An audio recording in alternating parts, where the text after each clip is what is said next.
1 सितंबर तक claims and objections का period रहा, जिसमें जिसको भी, चाहे वो मतदाता हो, चाहे वो राजनीतिक दल हो, चाहे उनके बूथ लेवल एजेंट्स हों, उनको क्लेम्स एंड ऑब्जेक्शंस देने का भरपूर समय दिया गया।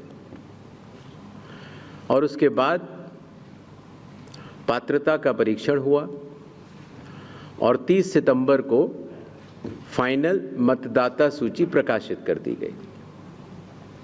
फाइनल मतदाता सूची भी सभी राजनीतिक दलों को दी जा चुकी है और अभी भी अगर उसमें कोई भी इलेक्टोरल रजिस्ट्रेशन ऑफिसर से कोई गलती रह गई हो तो उसके ऊपर जिला अधिकारी के पास अपील फाइल की जा सकती है। और साथ ही साथ किसी का नाम अगर छूट गया हो तो वो नॉमिनेशन के 10 दिन पहले तक जुड़वा सकता है। नॉमिनेशन समाप्त होने पर जो भी मतदाता सूची फाइनल होगी उस पर चुनाव होंगे और उसके उपरांत कोई भी नाम जोड़ा नहीं जा सकता। अभी हाल ही में चुनाव आयोग की पूरी टीम ने और हम तीनों चुनाव आयुक्त ने बिहार का दौरा किया और दौरा करने के बाद जो सारी चीज़ें समीक्षा के उपरांत आईं, उसके तहत ये निर्णय हुआ कि आज हम आपके समक्ष बिहार के सभी मतदाताओं के लिए, सभी राजनीतिक दलों के लिए चुनाव की तारीखों का ऐलान करें। बिहार में हम लोग सभी राजनीतिक दलों से मिले, सभी जिला collectors, SPs, IG, DIGs, DGP, chief secretary, divisional commissioners, enforcement agencies, सबके साथ सीएपीएफ्स के नोडल ऑफिसर्स, सबके साथ बैठकें हुई और आपके माध्यम से बिहार की जनता को चुनाव आयोग ये बतलाना चाहता है कि इस बार बिहार के चुनाव न केवल मतदाताओं के लिए बहुत ही सुगम और सरल होंगे, न केवल पूरी चुनावी मशीनरी तत्परता के साथ मतदाताओं के साथ खड़ी रहेगी, न केवल लॉ एंड ऑर्डर की व्यवस्था पर पूर्ण निगरानी रखी जाएगी, बल्कि शांतिपूर्ण ढंग से, पूर्ण पारदर्शी तरीके से बिहार के होने वाले चुनाव शायद सबसे अच्छे चुनावों के रूप में परिलक्षित होंगे, ऐसी चुनाव आयोग की मंशा है। इसके लिए चुनाव आयोग सभी राजनीतिक दलों का, सभी मतदाताओं का और सभी मीडिया कर्मियों का भी सहयोग अपेक्षित करता है। इसके पहले कि हम तारीखों की तरफ बढ़ें, एक छोटी सी प्रेजेंटेशन है जिससे कि काफ़ी वस्तु स्थिति आप सब लोगों के भी समक्ष आएगी और जनता के भी समक्ष आएगी। Presentation please.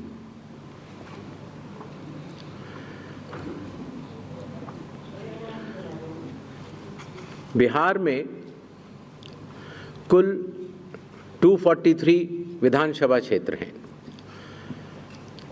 इसमें अनुसूचित जाति के लिए 38 और अनुसूचित जनजाति के लिए 2 रिजर्व्ड हैं।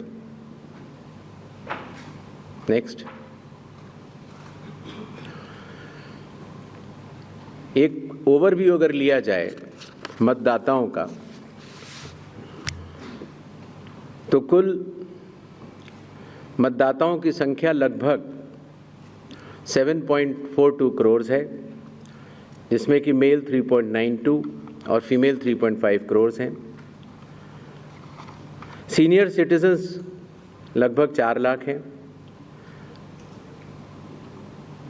100 वर्ष की आयु पूर्ण कर चुके मतदाता लगभग 14,000 हैं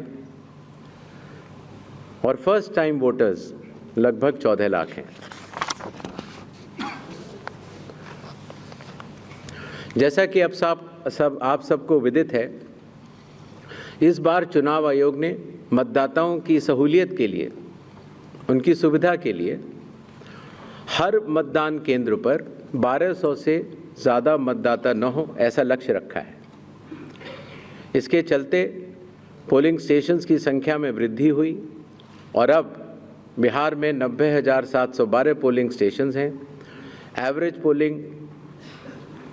एवरेज वोटर्स पर पोलिंग स्टेशन लगभग 818, वुमेन मैनेज्ड 1044 और मॉडल पुलिस स्टेशन लगभग 1350।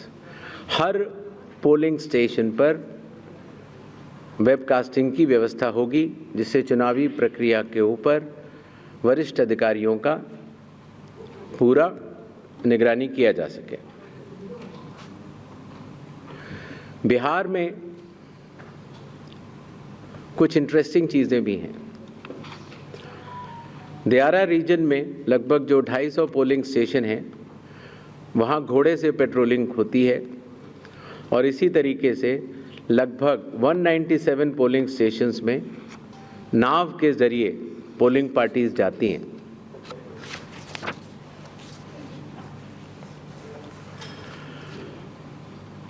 चुनाव आयोग के निर्देशों के अनुसार हर मतदान केंद्र पर